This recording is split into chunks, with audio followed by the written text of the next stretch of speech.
पाऊस फुटता उधळलाली भूपाळी रामपारी दिशादाही उजळल्या आल गोकुळ आपुल्या दारी निर्भेळ आणि सकस चवीच गोकुळ लई भारी। गोकुळ दूध संघाची दर्जेदार दुग्ध उत्पादने गोकुळ दूध, दही, तूप, दूध powder, cooking butter, table butter, paneer, इलायची श्रीखंड, आंबा श्रीखंड, फ्रूट श्रीखंड, ताक आणि लस्सी। गोकुळ दूध आणि दर्जेदार दुग्ध उत्पादने, चव आहे कोल्हापुरी, गोकुळ लई भारी।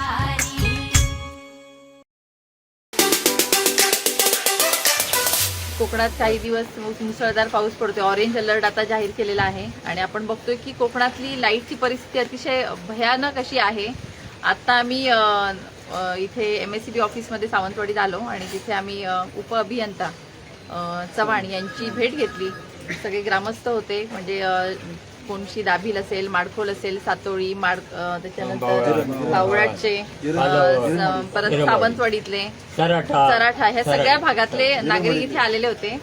झिरंगवाडीतले पण होते आणि तिथे आता साहेबांशी बोलताना सगळ्यांचा उद्रेक झालेला आहे, कारण गेले 5 दिवस सगळेजण अंधारात आहेत। सावंतवाडी तालुक्यामध्ये जवळपास 63 गावांमधली 40 गावं ही अंधारात आहेत आणि अशा वेळेला उद्रेक होणार नाही तर काय होणार, कारण प्रत्येकाला लाईट ही अतिशय जीवनावश्यक गोष्ट घडलेली आहे आणि प्रत्येक ठिकाणी लाईट लागते। विद्यार्थी असतात, लहान मुलं असतात, ज्येष्ठ नागरिक असतात आणि अशी लाईट गेल्यानंतर मग संपर्क तुटतो, लोकांचा गावाचा संपर्क तुटतो।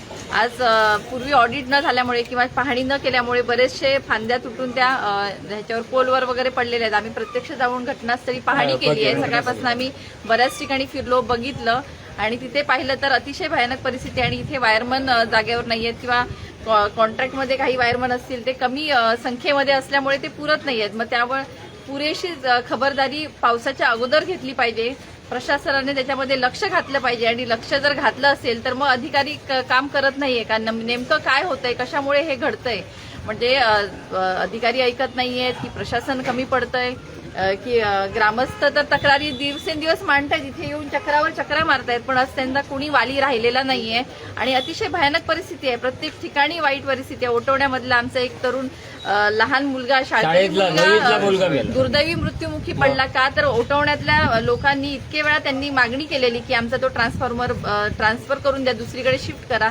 ही मागणी 3 महिने लेखी स्वरूपात त्यांच्याकडे आहे, त्याच्यावर त्यांनी दिरंगाई केली म्हणून त्या मुलाचा मृत्यू झालेला आहे आणि ह्याचा पूर्णपणे जबाबदार शासन आहे असं मला वाटतं।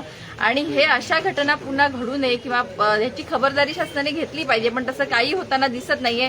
त्यामुळे आम्हाला अतिशय वाईट वाटतंय, आज दुःख होतं ह्या गोष्टीला की आज ग्रामस्थांच्या कुणी वाली इथे राहिलेला नाहीये। आज तळमळीने आमचे काका बोलतात, सगळेजण बोलतात, आपण पाहिलं आणि ह्या सगळ्या गोष्टीकडे बघताना मात्र बिल घ्यायला मात्र हे वेळेवर येतात।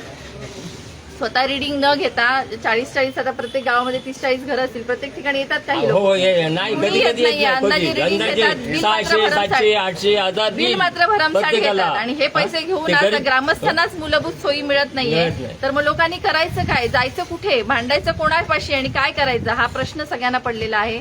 आणि या आता आम्हाला चव्हाण यांनी सांगितलंय की आम्ही आठवड्यात याच्यावरती सगळ्यावरती तोडगा काढतो, आम्ही लोक वाढवतो, आम्ही डीपी ट्रान्सफॉर्मरचं ऑडिट करतो, जिथे जिथे गरज आहे तिथे आम्ही पोहोचतो असं त्यांनी आम्हाला आश्वासन दिलंय। पण 8 दिवसात हे झालं नाही तर आम्ही सर्व म्हणजे आजूबाजूच्या सर्वजण इथे ठिय्या आंदोलन करणार MSCBच्या आवारामध्ये, असं आम्ही तुम्हाला तुमच्या माध्यमातून सांगतो। आमचे दिवसभरातले सर्व अपडेट्स, ताज्या घडामोडी आणि थेट लाईव्ह पाहण्यासाठी सबस्क्राईब करा, लाईक करा कोकणचं नंबर 1 महा चॅनल कोकण 7 लाईव्हचं YouTube चॅनल।